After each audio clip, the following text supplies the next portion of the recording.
The myocardium itself is the innocent bystander in most heart diseases. The primary problem is really in the blood vessel. The major blood vessel disease, atherosclerosis, is usually caused by an excess of risk factors such as high levels of low-density lipoprotein, LDL, depicted here by the yellow spheres.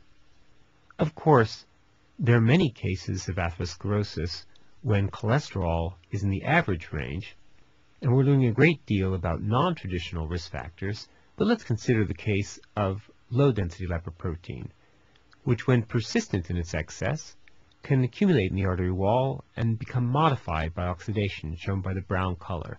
That can inflame the endothelial cells, which will express adhesion molecules for leukocytes, or inflammatory white cells, which will then penetrate into the intima, where they'll take up some of the lipoprotein particles and transform into foam cells, the hallmark of the fatty streak, the early atherosclerotic lesion, which usually grows in an outward direction.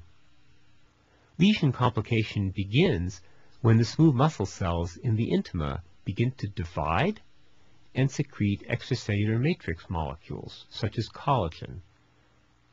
Other smooth muscle cells will penetrate into the intima from the media, where they will join the other smooth muscle cells in forming a fibrous cap overlying the lipid core.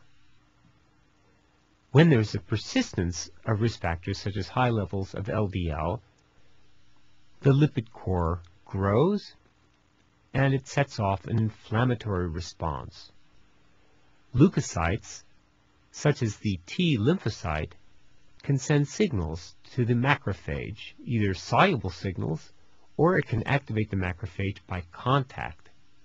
The activated macrophage can then secrete various mediators, including matrix metalloproteinases, which are enzymes that can weaken the collagen in the plaque's fibrous cap, making it susceptible to rupture.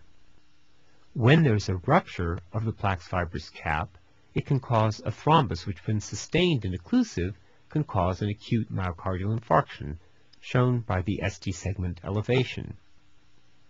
However, we now know that most plaque disruptions are actually clinically silent, or when subtotal or transient, can cause an episode of unstable angina, shown by the ST segment depression. But when that clot resorbs, it can cause a healing response that thickens the fibrous cap and narrows the lumen, giving you a stable but symptomatic plaque.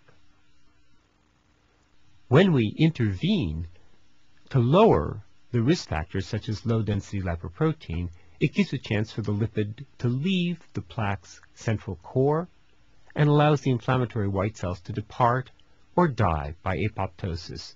That gives a thickened fibrous cap and an uncompromised lumen, which will yield a stable and asymptomatic plaque.